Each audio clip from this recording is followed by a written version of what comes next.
Drugs party case में फंसे शाहरुख खान के बेटे आर्यन खान को जमानत मिलेगी या नहीं, इसका फैसला कुछ ही देर बाद होगा। मुंबई की एनडीपीएस कोर्ट में आर्यन खान की जमानत अर्जी पर सुनवाई शुरू हो चुकी है।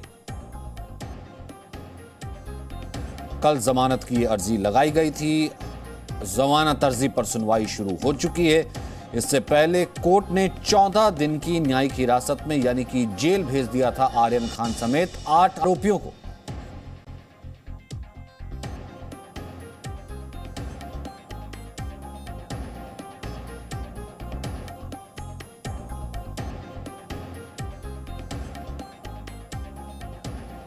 तो मुंबई के एनडीपीएस कोर्ट में ये पूरा मामला चल रहा, आर्गुमेंट चल रहे हैं। सतीश मानचंदे जो कि आर्यन खान के वकील हैं, उन्होंने पहले भी कहा था कि ना प्रोक्यूरमेंट हुई है, ना कमर्शियल यूज़ के लिए ड्रग्स मिली है, तो फिलहाल आर्यन खान को ऐसे कस्टडी में नहीं रखा जा सकता, उन्हें ज़मानत मिलने का पूरा हक है। तो उसके बाद भी कहा गया था कि अगर आप कोऑपरेट करेंगे तो कल ही ज़मानत की याचिका पर सुनवाई सुन ली जाएगी, लेकिन कल शाम को ये सुनवाई टल गई और आज ये सुनवाई अब दोबारा हो रही है। तो आर्यन खान की जमानत अर्जी पर फिलहाल सुनवाई चल रही है। राजीव रंजन हमारे साथ मौजूद हैं। राजीव, क्या इंफॉर्मेशन फिलहाल आ पा रही है? देखिए, जिस तरीके से लगभग 12:30 बजे से सुनवाई शुरू हो रही है, सुनवाई थोड़ी देर में शुरू हो जाएगी और अभी तक जो आर्यन खान और बाकी जो आरोपी हैं अभी ख़ास करके एनसीबी के दफ्तर में ही हैं। इन्हें यहाँ से अदालत ले जाया जाएगा और इसके बाद सुनवाई की पूरी प्रक्रिया शुरू हो जाएगी। कल जो सुनवाई होने वाली थी, जिस तरीके से कल उन्हें जुडिशियल कस्टडी दे दी गई थी, जुडिशियल कस्टडी के बाद उसी वक्त आर्यन खान का बेल एप्लीकेशन मूव किया गया था। बेल एप्लीकेशन की सुनवाई होने के बाद कल ही सुनवाई हो रही थी, लेकिन कल तक वो टल गई थी। आज 12:30 बजे का टाइम दिया गया है।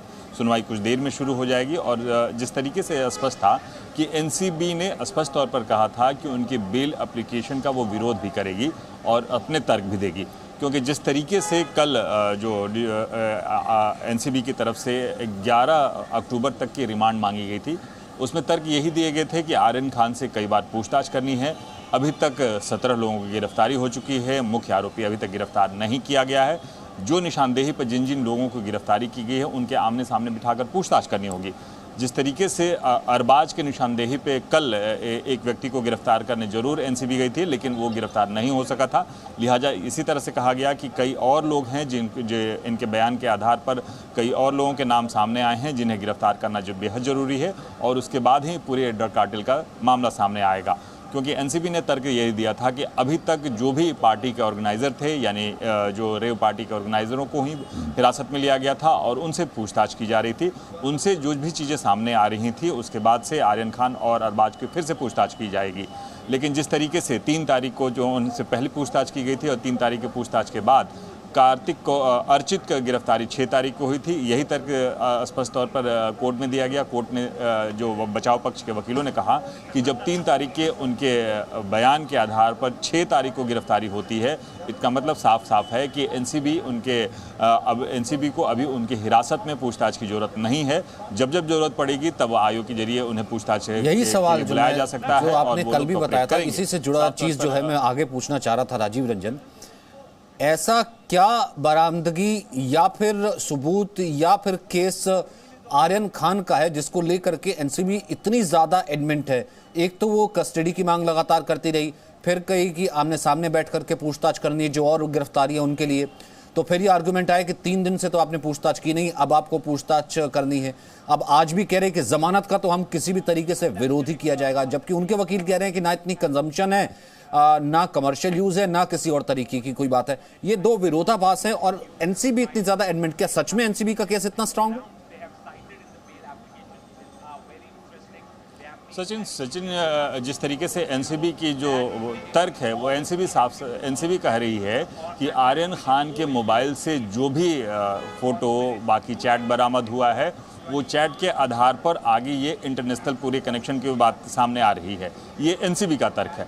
लेकिन बचाव पक्ष ने स्पष्ट तौर पर कहा है कि जो भी चैट है वो फुटबॉल मैच से रिलेटेड है, क्योंकि आर्यन खान बाहर पढ़ते थे इसलिए कई लोगों से उनके बातचीत होती रहती है। तो उस चैट का कहीं कोई इस ड्रग कार्टेल से कहीं कोई जिक्र नहीं है। अगर जिक्र है तो एनसीबी उस चैट के पूरे अंश बताए, लेकिन एनसीबी ने अभी तक कोर्ट में उस चैट के अंश नहीं बताए हैं। कुछ फोटोग्राफ्स जरूर दिए हैं। फोटोग्राफ्स में उस बात को स्पष्ट नहीं हो पा रहा है कि क्या ये किसी ड्रग कार्टेल से जुड़ा हुआ है, किसी ड्रग के कारोबार से जुड़ा हुआ है। और दूसरी बात है कि जिस तरीके से आर्यन खान को लेकर बार बार अदालत में एनसीबी ने इस बात को जाहिर किया है। अदालत ने एक बात और भी कहा है कि आर्यन खान, अरबाज और 3 मुनमुन धमीजा की आप बात कर रहे हैं, बाकी आरोपियों के बारे में, बाकी आरोपी इस मामले से किस तरीके से जुड़े हैं उनकी बातें नहीं कर रहे हैं, जबकि उनके पास से पोजीशन में कुछ ड्रग भी बरामद हुए। आर्यन खान से स्पष्ट तौर पर आपने कहा कि उनके पोजीशन से कोई भी ड्रग बरामद नहीं हुआ। जब आर्यन खान के पास से ड्रग बरामद नहीं हुआ तो पूछताछ के आधार पर उन्हें कस्टोडियल हिरासत में पूछताछ करने की क्या आवश्यकता है? उनसे पूछताछ करने के बजाय आप उनके आईओ के जरिए भी पूछताछ कर सकते हैं। आईओ जब भी उनसे तलब करें वो आ जाएंगे। इस बात के लिए बचाव पक्ष ने स्पष्ट तौर पर कोर्ट में कहा। इस बात को जज ने भी माना कि जब तक 3 तारीख को उनके पहले बयान दर्ज किया गया है, इसके बाद लगभग 7 दिन बाद, 4 से 5 दिन बाद अभी तक दूसरा बयान उन्हें दर्ज ही नहीं किया गया। 3 तारीख के बयान के आधार पर 6 तारीख को लोगों के हिरासत में लिया जाता है। इसके बाद कहीं दूसरा बयान नहीं दर्ज किया जाता है। इसके बाद मामला काफ़ी आगे बढ़ना चाहिए था। पहले बयान के बजाय दूसरे बयान को भी आपको दर्ज करना चाहिए था, क्योंकि एक बयान के बाद दूसरे व्यक्ति को गिरफ्तारी करते हैं और आप बार बार कह रहे हैं कि इस मामले में और भी लोग जुड़े हुए हैं, तो आखिर दूसरे बार बयान क्यों नहीं दर्ज किया? इसके बाद में पूछताछ की शिनाख्त क्यों नहीं की गई? जब तक आमने सामने आपने पूछताछ अब तक 3 दिनों में नहीं किया तो इसका मतलब आपने इस मामले को गंभीरता से नहीं लिया, और यही कारण है कि उन्हें जुडिशियल कस्टडी दी गई और आज उनकी बेल की सुनवाई होगी। जिस तरीके से आर्यन खान के पोजीशन से अगर बात की जाए तो आर्यन खान के पोजीशन से कहीं कोई ड्रग बरामद नहीं हुआ है, क्योंकि जिस तरीके से उनके मोबाइल जो है वो मोबाइल एनसीबी के दफ्तर में जब्त है। इस पर जो बचाव पक्ष ने भी कहा कि मोबाइल से जो भी आप साक्ष्य जुटाना चाहते हैं या जो भी बातें कहते हैं वो एनसीबी के दफ्तर में, उसे आप किसी भी तरह से किसी पोजीशन से डाउनलोड कर सकते हैं या उसके सारे चैट आप बरामद कर सकते हैं। लेकिन उन चैटों के आधार पर आगे तो अगर कार्रवाई नहीं होती है तो आखिर आरोपी को हिरासत में रखने का क्या फ़ायदा है? अगर आप चैट के आधार पर अगर आगे की कार्रवाई करते तब ये जरूर कहा जा सकता है कि हर दिन कुछ नया चैट आप आर्गुमेंट जो है, अब इसका जवाब एनसीबी को सबूत के साथ कहीं ना कहीं देना पड़ेगा कि वो पहले कस्टडी की मांग और बाकी और क्यों ना जमानत दी जाए। अगर इस पर भी बहस होती है तो अब देखना होगा एनसीबी विरोध करती तो विरोध करने का तर्क होता क्या है। आगे आपके पास आऊंगा राजीव। फिलहाल बहुत बहुत शुक्रिया, क्योंकि मुंबई के high profile drugs party case में गुरुवार को आरोपियों को कोर्ट से बड़ा झटका लगा। कोर्ट ने सभी 8 आरोपियों को 14 दिन की न्यायिक हिरासत में भेज दिया, लेकिन आज इन सभी आरोपियों की, जैसा कि अभी हम बात कर रहे थे, जमानत याचिका पर सुनवाई हो रही है। इन आरोपियों में शाहरुख खान के बेटे आर्यन खान भी शामिल है। आज कोर्ट तय करेगी आर्यन खान समेत सभी आरोपियों को जेल भेजा जाए या फिर बेल दे दी जाए।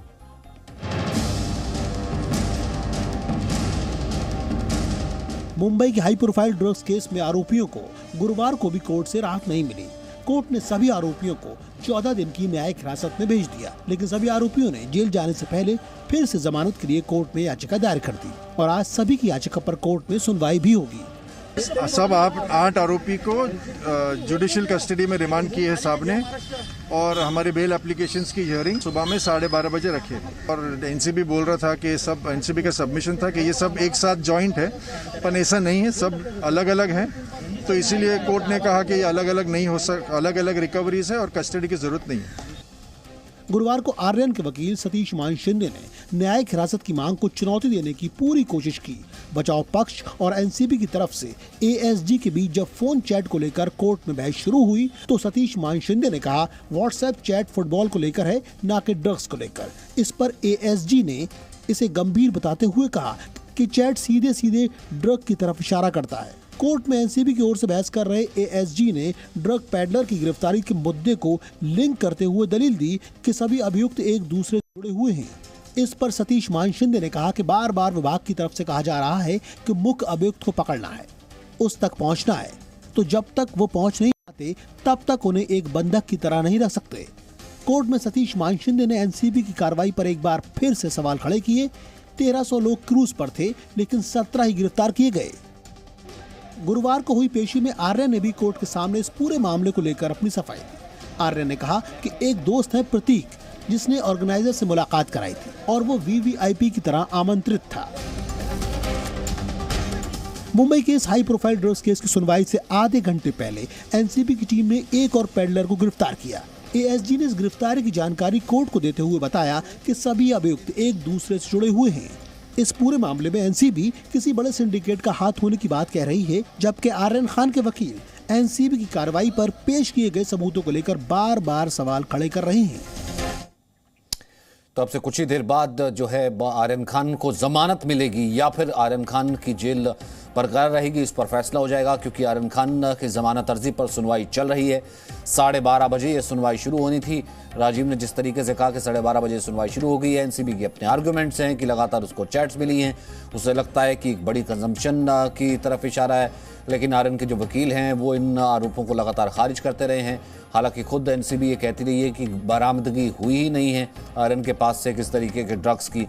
तो ऐसे में लेकिन एनसीबी कह रही है कि वो जमानत का विरोध करेगी। अब देखना होगा कि एनसीबी के क्या तर्क होंगे। कितनी देर लग सकती राजीव रंजन की जेल या बेल?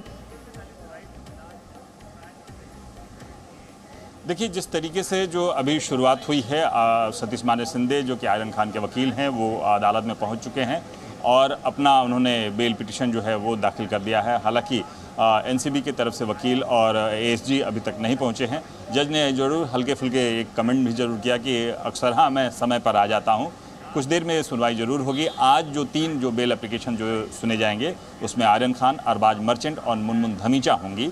इन तीनों के बेल एप्लीकेशन आज सुने जाएंगे। बेल एप्लीकेशन जो है बचाव पक्ष से की तरफ से जरूर दे दिए गए हैं। इंतजार यही हो रहा है, महज कुछ पल में भी दूसरे जो एनसीबी के जो वकील, पब्लिक प्रोसिक्यूटर और एएसजी भी वहां पहुंचेंगे, जिन्होंने पहले ही कल ही कहा था कि इस मामले में यानी बेल पिटीशन के पुरजोर वो विरोध करेंगे और उस दौरान अपना तर्क भी देंगे कि आखिर जुडिशल कस्टडी में ही क्यों रखा जाए और आगे बेल क्यों न दिया जाए।